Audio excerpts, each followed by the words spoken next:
ایک باپ نے اپنے بیٹے کو ایک وصیت کرنے کے لیے اپنے پاس بلایا اور اس کو بولا کہ بیٹا آج جو سبق میں تمہیں دینے جا رہا ہوں وہ سبق پوری زندگی یاد رکھنا۔ بیٹا کہنے لگا کہ بابا جی آپ بولیں، میں انشاءاللہ اس سبق کو پوری زندگی یاد رکھوں گا۔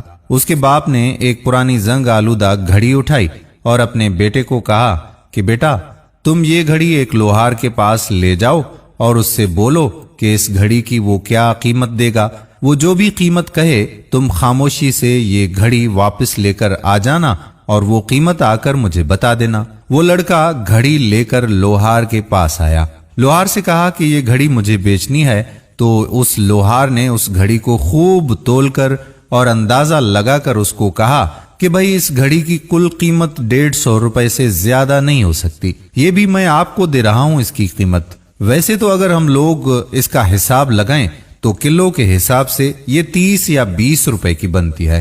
وہ لڑکا وہ گھڑی لے کر اپنے باپ کے پاس آیا اور پورا احوال لوہار کا اس کو سنایا۔ پھر باپ نے کہا کہ بیٹا اس کو ایک ارتقائی کا بندہ ہے، اس کے پاس لے کر جاؤ اور اس گھڑی کی قیمت اس سے دریافت کرو، اور جتنی بھی وہ قیمت کہے تم نے اس کو بیچنا نہیں ہے، بس اس سے اس گھڑی کی قیمت معلوم کر کے واپس آ جانا۔ وہ جیسے ہی اس آرکیولوجسٹ بندے کے پاس گیا تو اس سے پوچھا کہ یہ گھڑی کتنے کی لوگے؟ تو آرکیولوجسٹ بولا کہ یہ تمہیں گھڑی کہاں سے ملی ہے؟ یہ گھڑی تو بہت ہی نایاب گھڑی ہے، کئی صدیوں سے ایسی گھڑیاں اب نہیں بن رہی ہیں۔ آرکیولوجسٹ کہنے لگا کہ آپ مجھے اپنی قیمت بتائیں گے کہ آپ اس گھڑی کو کتنے میں بیچنا چاہتے ہیں؟ لڑکے نے کہا کہ مجھے کوئی اندازہ نہیں ہے، آپ بتا دیں کہ آپ اس گھڑی کے کتنے دیں گے۔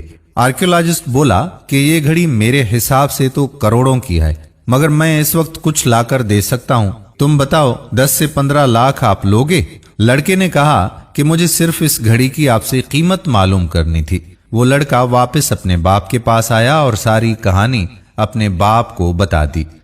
اس نے بولا کہ بیٹا یہ گھڑی میں نے اس لیے مثال کے طور پر تمہیں دی تھی تاکہ تمہیں معلوم ہو سکے کہ اس گھڑی کی کیا قیمت ہے اور کس کے پاس کون سی اس کی ویلیو ہے۔ تو زندگی میں کبھی بھی اپنی قدر اور اپنی قیمت کا اندازہ دوسروں کے قیمت سے مت لگانا، کیونکہ تمہاری قیمت ہر جگہ ایک نہیں ہوگی۔ لوہار کے پاس ہیرے کی قدر نہیں ہوتی اور ہیرے کے جوہری کے پاس لوہے کی قدر نہیں ہوتی۔